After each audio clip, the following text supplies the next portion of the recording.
श्री स्वामी समर्थ. चला तर आज करायला खूप सोपे, खायला खूप टेस्टी, सगळ्यांना आवडणारे रसरशीत आणि मऊसूत असे गुलाबजाम बनवूयात.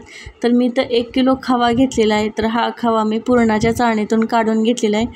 नंतर याला मी हाताने किंवा एका चमच्याने याला छान हलकं होईपर्यंत फेटून घ्यायचं आहे. नंतर याच्यामध्ये टाकण्यासाठी मी 1 वाटी बारीक रवा घेतलेला आहे.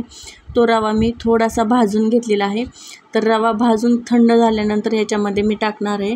तर आता याच वाटीनं मी 1 वाटी मैदा घेतलेला आहे. तर तुम्हाला मैदा टाकायचं नसेल तर तुम्ही याच्यामध्ये 1 वाटी गव्हाचं पीठही वापरू शकता. तर आता याच्यामध्ये रवा टाकल्यानंतर 1 वाटी मैदा घेतलेला आहे. तर तो मैदासुद्धा मी अगोदर बारीक चाळणीनं चाळून घेतलेला आहे. तर तुमचा खवा कितपत घट्ट किंवा पातळ आहे त्या हिशोबानं तुम्ही याच्यामध्ये रवा, मैदा किंवा गव्हाचं पीठही वापरू शकता. नंतर हे सगळं एकसारखं छान मिक्स करून घ्यायचं आहे आणि याचं छान असं पीठ मळून घ्यायचं आहे. आणि साईडला एक 10 ते 15 मिनटं मी तसंच झाकण ठेवून देणार आहे. तर आता पाक बनवूयात. तर मी इथे एक पातेलं घेतलेलं आहे. त्या पातेल्यामध्ये मी 4 ग्लास पाणी घेतलेलं आहे. तर 1 किलो खवा असेल तर त्याला मी 1.5 किलो साखर घेतलेली आहे. तर तुम्हाला कितपत गोड आवडतं त्या हिशोबानं तुम्ही याच्यामध्ये साखर वापरू शकता. तर आता याच्यामध्येच मी 1.5 किलो साखर घातलेली आहे. आणि साखर घालून झाल्यानंतर हे पातेलं मी गॅसवरती ठेवलेलं आहे. आणि साखर विरघळेपर्यंत त्याला मी छान असं मिक्स करून घेणार आहे. मिक्स झाल्यानं साखर विरघळली की आता या पाकाला मी एक 5 ते 7 मिनटं छान असं शिजवून घेणार आहे. एकदम पातळ पाण्यासारखंही नको, थोडासा हाताला चिकट लागला पाहिजे. तर पाक बनवून तयार झाले. आता आपण गुलाबजाम बनवूयात. तर याच्यातलंच थोडंसं मिश्रण हातावरती घ्यायचं आहे.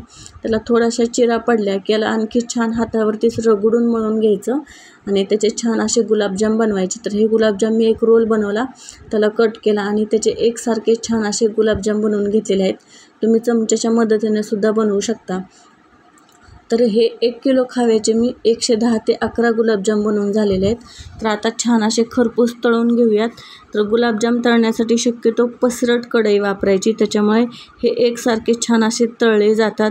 आणि तेल एकदम हलकं असं गरम करून घ्यायचं, त्याच्यामुळं गुलाबजाम छान आतपर्यंत तळले जातात. आता हे गुलाबजाम मी छान असे खरपूस तळून घेणार आहे. तुम्ही बघू शकता याला थोडासा रंग असा खरपूससुद्धा आलेला आहे.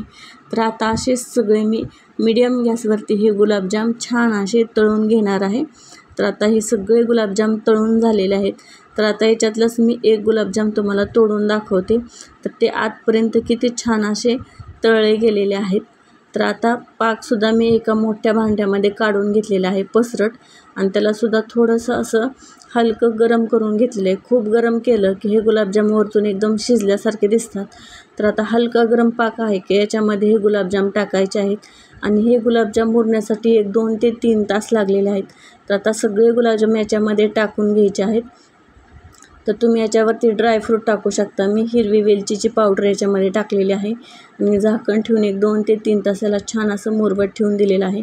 तर तुम्ही पाकामध्ये केशरही वापरू शकता, ड्रायफ्रूट वापरू शकता. तुम्हाला जे आवडतं ते तुम्ही याच्यामध्ये टाकू शकता. तर आता याच्यामध्ये हिरवी वेलची टाकलेली आहे. तर आता हे गुलाबजाम छान मी मुरवत ठेवून देणार आहे. तर कुणाला आवडत नाहीत गुलाबजाम, सगळ्यांनाच खूप आवडतात. माझ्या घरी सगळ्यांना खूप आवडतात. तर आता याच्यातलेच 2 ते 3 तासानंतर एका प्लेटमध्ये मी गुलाबजाम काढून घेणार आहे आणि तुम्हाला दाखवते किती छान असे आतपर्यंत याच्यामध्ये पाक मुरलेला आहे. तर तुम्हाला गुलाबजामची रेसिपी कशी वाटली नक्कीच मला कमेंटमध्ये सांगा. तर व्हिडिओला एक लाईक करा, शेअर करा, कमेंट करा आणि सगळ्यात महत्त्वाचं चॅनल एकदा नक्की सबस्क्राईब करा. तर भेटूया पुन्हा अशाच गोड, छान, रसरशीत आणि मऊसूत रेसिपीमध्ये. तोपर्यंत बाय.